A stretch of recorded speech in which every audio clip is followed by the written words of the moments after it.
1,000, but I cannot be that sure. We outnumbered them, which is a very new thing, a new experience to us. When we approached Tahrir Square, police tried to stop us, but our numbers just marched through them, and they chanted peaceful, peaceful, till they passed through all the police barriers. Definitely not the Muslim Brotherhood. Muslim Brotherhood announced that they will not be part of this.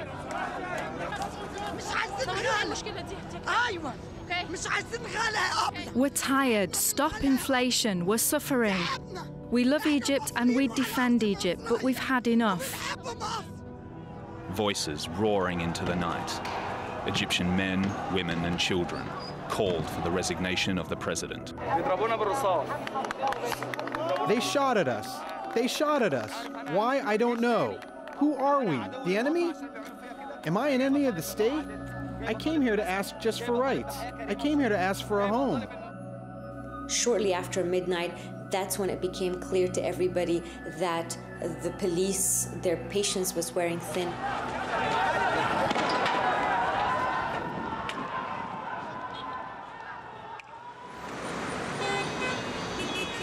A new dawn in Cairo, and a policing strategy in Egypt on a whole new scale. After a day of mass protests in Egypt, the government has banned any further demonstrations. And there's a warning to activists of a tough crackdown if people do take to the streets again. I'm very close to the press syndicate. The scene itself was really calm, but right next to it is the Supreme Court, and there were a group of less than 1,000 protesters completely encircled by police. They beat them with the sticks and they shot tear gas bombs, and the whole demonstration was separated and they were running after protesters. So, Mona, are the police responding to violent protests from the crowd, or what are they doing? They're at a loss how to respond, so they are responding in the only way they know right now, which is beating up and completely turning violent and aggressive. Reports flood in of detentions and violence, changing the mood to one of defiance. Our reporters witnessed the use of excessive force. I actually have to move. I have to move. Protesters are pelting a riot squad truck with stones. An official 6 p.m. curfew is ignored, and by evening, the mission to reach Tahrir Square brings together at least 2,000 people. That square has been cordoned off today by the security forces. They're not allowing people to get anywhere near it. It is the symbolic heart of Cairo, and the word Tahrir means liberation. Sure enough, by night, our cameras capture the scene in Tahrir. Protesters have broken through police lines. The protesters have lost their fear. They are determined to continue doing this. It doesn't show any signs of stopping.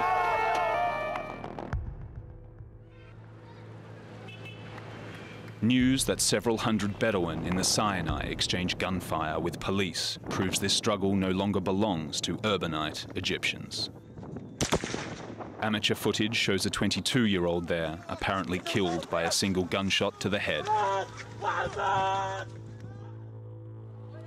Mohammed El-Baradei, former top nuclear diplomat, returns to lead the crowds. You know, I will be with them. They are my people, and I have to be there. And I'd like to see Egypt, a new Egypt.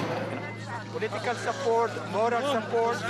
Up until this point, the protest movement has not had any specific leader to try and galvanise it and give it some kind of direction. Mohammed El-Baradei's arrival is going to be highly anticipated and is certainly something that President Mubarak will not be very happy to see him arrive. But on the coattails of a grassroots uprising, he no longer represents everyone out on the streets. It seems that confrontations have fizzled. With blood now on Egypt's streets, filming becomes difficult. Attempts to block media coverage, which intensifies in days to come, as Al Jazeera and other journalists become the state's new scapegoats. سيدتي وسادتي، نظرا لما شهدته بعض المحافظات من أعمال الشغب والخروج على القانون. Overnight, Egypt has been unplugged. Shortly after midnight, internet and mobile networks had been shut off in the hope of paralyzing the protests. The US-based internet monitoring site says it's an unprecedented event in history. The Egyptian government has effectively wiped their country from the global map. And that's when alarm bells started to go off, because as soon as we realized that the internet had gone down, we knew that the government was in a very desperate mode. It was in a serious mode, and it was about to confront perhaps one of the most biggest challenges. Across the country, people had already agreed on more protests after prayers, calling for a day of rage. We've heard reports from eyewitnesses that undercover informants from the government have infiltrated all the mosques, particularly those known to have a large Muslim Brotherhood gathering.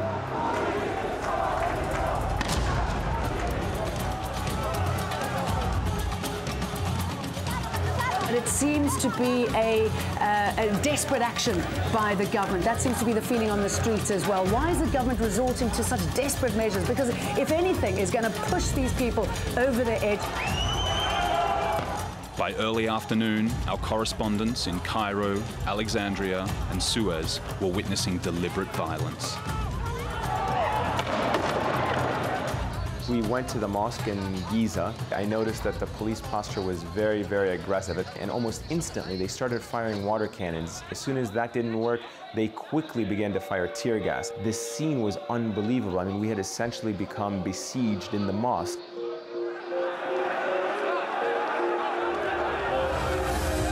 We are breaking into programming here on Al Jazeera, 11:45 GMT, about 1:45 in the afternoon in Cairo, Egypt. Live continuing coverage here on Al Jazeera of a day of mass protests. They called it a day of rage. It is fast turning into that. There were roughly 50,000 protesters as they walked through the streets of central Suez towards Al-Arba'in police station. The riot police sent 3 fire engines. The first 2 smashed through the crowd. They ran over several people in front of my eyes. That disproportionate force seemed to me like the trigger that made swathe after swathe of protesters literally throw themselves at the thousands of state security personnel and riot police who had gathered. Medical workers in Suez count as many as 55 civilians and 15 policemen injured. Anger Friday told Mubarak and the watching world that actual regime change was the end goal, not simply the right to protest. It also announced the failure of the communications lockdown, as utter defiance and confrontation spread far from the capital. In Alexandria, 10 separate demonstrations with protesters chanting illegitimate. 100 took to the streets of the industrial town of Mahalla. Around 40,000 in Mansoura attempt to destroy ruling party offices. Thousands amassed in Damietta.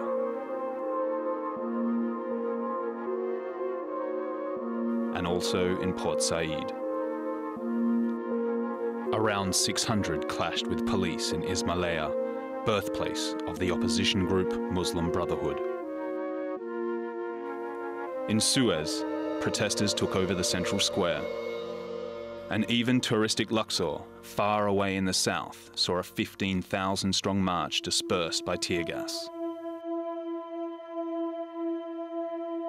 That looks like a trail of tear gas there being fired in the foreground. There comes another one coming down as well. This is extraordinary. This is the capital of Egypt on a Friday afternoon.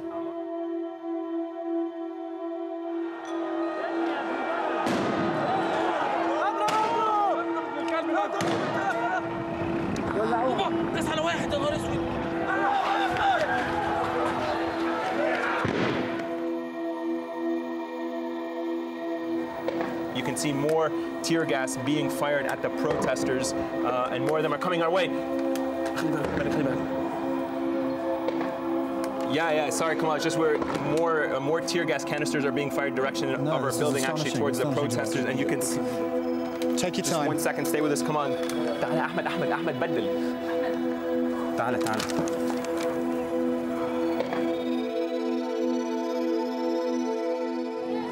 Now the situation situation is worsening here by the moment. I'm seeing, in fact, in front of me, a bloody body being carried through the streets, a march following it, people chanting, "There's no God but God. The martyr is loved by God."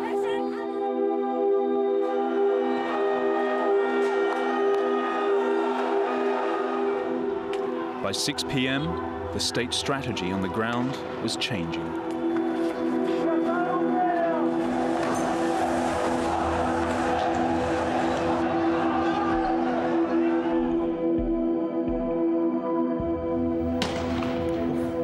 The fighting is actually